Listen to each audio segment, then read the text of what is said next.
प्रभु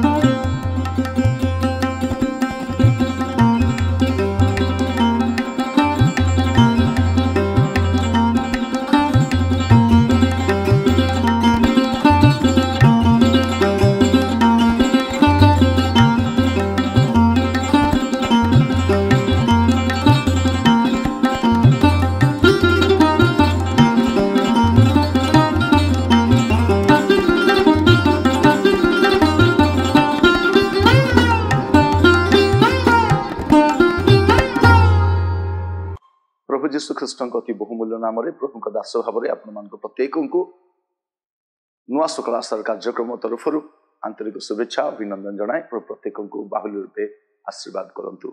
आज जो प्रसंग में प्रभु वाक्य आपण मान सहित परिवेशन करी प्रसंग शीर्षक है तिक्ततार पूर्णछेद। तिक्ततार पूर्णछेद मस्त दयाकर खोलतु लुक तार 23 पर्व 34 पद। से जीशु कहले पिता एमान को क्षमा कर कारण एमाने कौन करुछंती ताहा जानती नहीं। आउ से माने ताहांको वस्त्र सबु भाग करने निमंते गुली बांट कले। यह हूँ प्रभु जीशु ख्रीष्टकर क्रूसर प्रथम बाणी। से कौन बोली कहउछंती पिता एमान को क्षमा कर। प्रिय बंधु शुभ शुक्रवार हूँ क्षमार पर्व। क्रूसरे गोटे सुसमाचार रही क्रूसरे गोटे संवाद रही से संवादटी कौन जे आमको क्षमा देवाई पड़ो। आज हूँ क्षमार दिन। प्रभु आम गोटे सुंदर अवकाश देती आ शिखाती तिक्तता परित्याग करने निमंते। अनेक थर आम तिक्तता नहीं बंचुचु आ बेले बेले कथा कहूँ मुझे क्षमा करी मुझे क्षमा करी। बाइबल कहे 7 गुण 70 थर क्षमा करने दरकार। आम पुनर्मिलित होगा दरकार।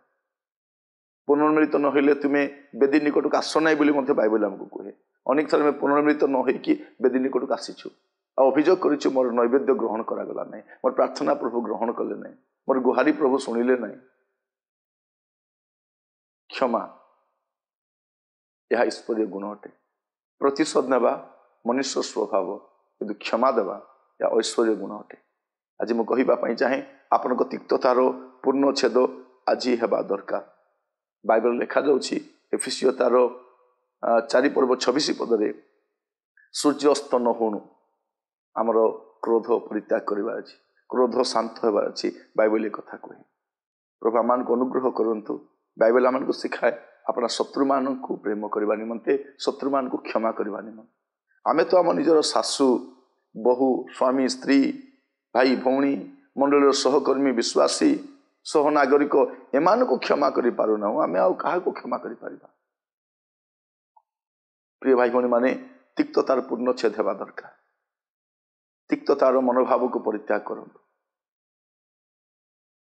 विशेषकर ख्रीस्टान भाई भौणी मान कहवाई चाहे आम मध्य जो परस्पर विरोध में आक्रोश मनोभाव घृणार मनोभाव अन्य को आम ग्रहण करूना आम कहूँ से मोर एमती क्षति करमती क्षमा करी। जीशु कहती मो प्रति लोक मैंने कौन कर अन्यायपूर्वक से किसी भूल करना आमर तो टिके भूल भी थाए। कथार अच्छी गोटे हाथ में ताली बाजिब ना आमर भी टिके भूल थाई पारे आमर भी टिके भूल थाई पारे। ता सत्वे भी आम कठोर मनोभाव पोषण करूना मु क्षमा देविनी मु मरिबा पर्यंत क्षमा देविनी जदि मु क्षमा देली मत कुकुर बोली कह। ए प्रकार चिंताधारा परित्याग करंतु। आपण तिक्ततार पूर्णछेद हेबा दरकार। प्रभु आमान को अनुग्रह करंतु। जदि आपण जाइकी क्षमा मागी पारुना आजकल तो मोबाइल अच्छी गोटे SMS कर दियो गोटे वॉइस मेसेज पठे दियो। सामना सामने तो साक्षात करें ना गोटे वॉइस मेसेज पठे दिंतु गोटे टेक्स्ट मेसेज पठे दिंतु। जदि पाखरे अच्छा जाइकी भी कहतु परिवार मध्य जब किए अच्छा आप जाइए सॉरी बोली कहतु क्षमा मागी दिंतु। प्रभु आपन को अनुग्रह करूँ।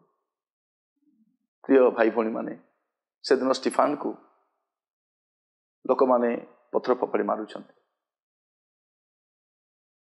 स्टीफान कौन बोली कहबार थिला गोटे तिक्तता प्रकाश करबार थिला किंतु से जेहेतु जीशु ठार शिखी से कहते प्रभु एमान को क्षमा कर एमान कौन करुछंती जानि नांती एमान को क्षमा कर दियो।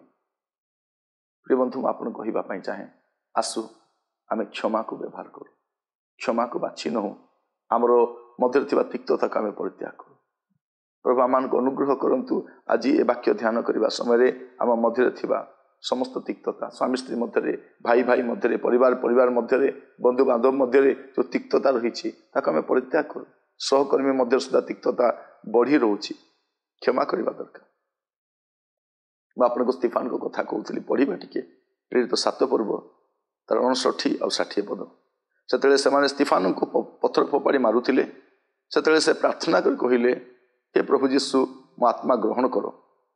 पुणी से आंठोई पड़ी उच्च स्वर डाकी कहले हे प्रभु यही पाप एमान को विरुद्ध गणना करू ना। यह कही महानिद्रा प्राप्त हेले। केते बड़ कथा प्रिय भाई बहन। अकारण रे लोक माने पत्थर फोपाड़ी मारी दौरान तथापि क्षमा आप जानती ग्रामस्टन भाई को तांकर 2 पुत्र को फिलिप और तिमोथी को जो मैंने जीवनता जाली दी आम ओडिशा स्थिति कौन बोली घोषणा कली मुझसे क्षमा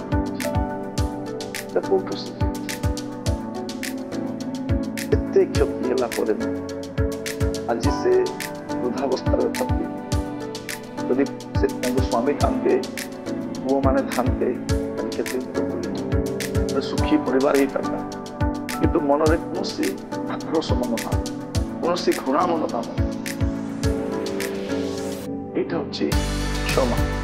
तो आम अनुग्रह करती अविलंबे क्षमा क्या खाली कि आपण थे कि नहीं जना ना सी थे कि नहीं जना ना आज आम उभय थी भितर आम क्षमा दे अनेक थर आम परिवार मध्य अनुष्ठान मध्य सेवा कार्य क्या बरदास्त कर घृणार आक्रोश प्रभाव देखे आपण मान कहवाई चाहे आसु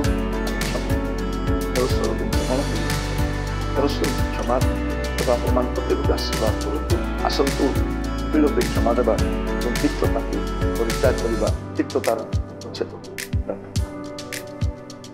अनुग्रहकारी पिता परमेश्वर आपण को धन्यवाद दूँ। प्रभु आज वाक्य आम जहाँ ध्यान कलु